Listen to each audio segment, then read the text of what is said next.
Well, the competition was very weak in your early days, and I don't think the competition is as weak now. But Charlie, in 2008 and 9, there were all kinds of high IQ, Yeah. highly experienced investment professionals. I mean, thousands and thousands and thousands of them. And you invested at the Daily Journal company in some equities at X that are worth what, 3X or 4X now or something like that? That's right. Yeah, well, I call that opportunity, but maybe routine to him. But Yeah, but I sat for a lot of years before I did it. but it still became available. Oh, yes, but you were drowning in opportunities when I first knew you. You were But not waiting for. I wasn't drowning in money, unfortunately. No, what you lacked was money. Yeah.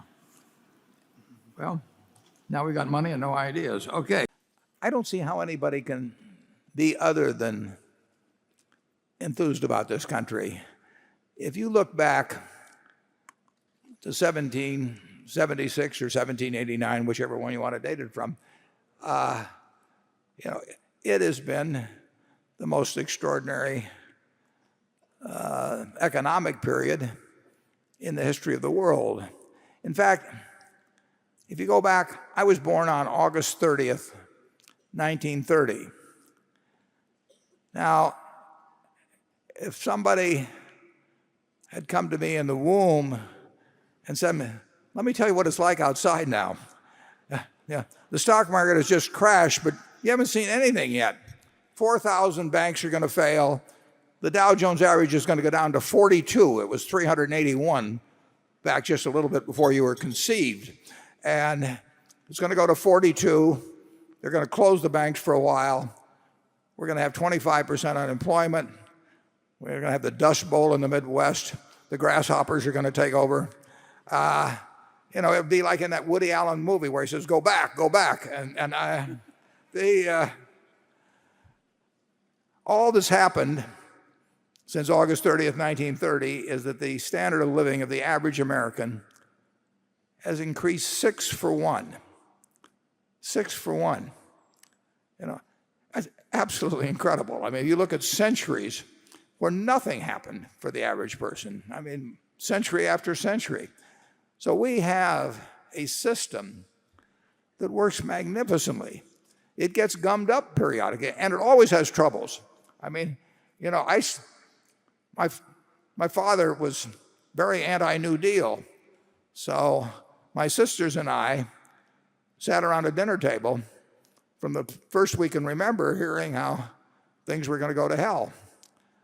Matter of fact, my father-in-law told my wife-to-be and her mother that he wanted to have a talk with me before we got married. And he was very much on my side, so I was not in a panic about this or anything. But I went down to his house shortly before the marriage, and this wonderful man, Doc Thompson, sat in a chair for a couple of hours. And he said, Warren, he said, I just want to tell you that you're going to fail, but it's not your fault. And he said, you and Susie, my daughter, if you starve, she would have starved anyway. I mean, it is not your fault.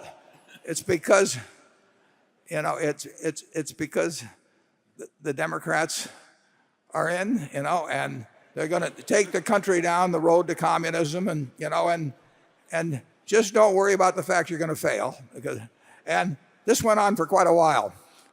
And then he blessed me and we got married. It was a happy ending. But ever since, when I got out of school in 1951, the two people I admired the most in the world, my dad and Ben Graham, both said, you've got a good future, but don't start in stocks now, because there's never been a year when the Dow Jones average has not ended up below 200, and it's above 200 now. It's much too high, and if you start now selling stocks to people, they're going to have bad experiences. And so why don't you go wait a while and go work in the Omaha National Bank or do something, park yourself on the sidelines. There's always negatives. The country always faces problems. I mean, this country went through a civil war. It's gone through all kinds of things. But what happens?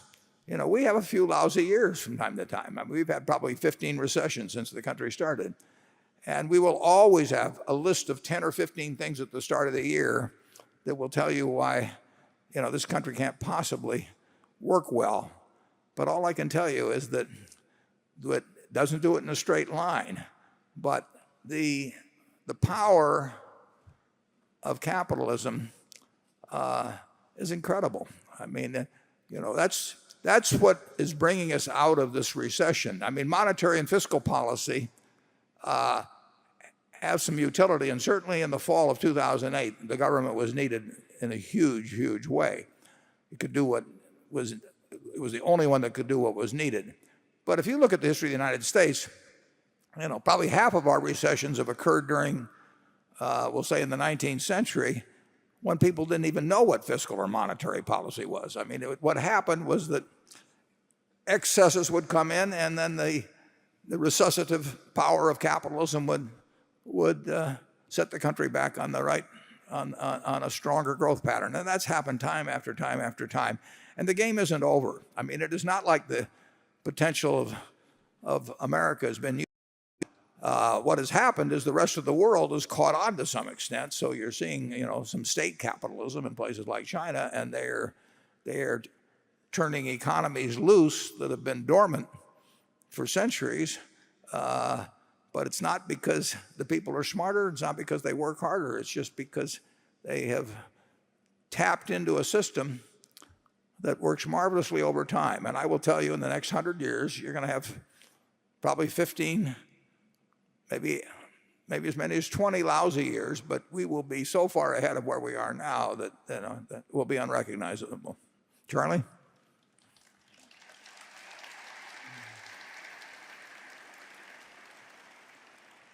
Well, I think you can go back a lot farther than that. Europe survived the Black Death, where about a third of the people died. The world is going to go on. That's wildly optimistic for Charlie. Have you got anything more encouraging than that to say, Charlie? I don't know. I understand a little bit of Dick Holland's point of view. And by the way, I've known him a long time. He aced me out of any hope of being the chief candle snuffer at the Unitarian Church. He was so damn good at it. Anyway,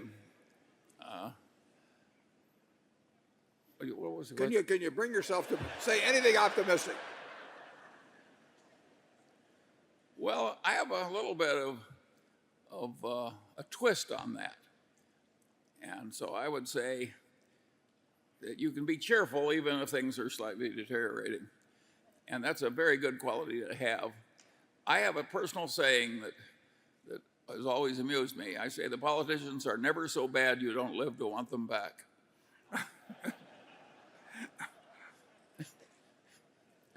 Well, on that note of wisdom, well, the answer is the world is flipping a coin every day as to whether people who can literally destroy the planet as we know it, will do it. And unfortunately, the major problem is with people that have large stocks of nuclear weapons. I know a man who said, I know what I'm going to do if there's a nuclear war. I'm going to crawl under the table and kiss my ass goodbye.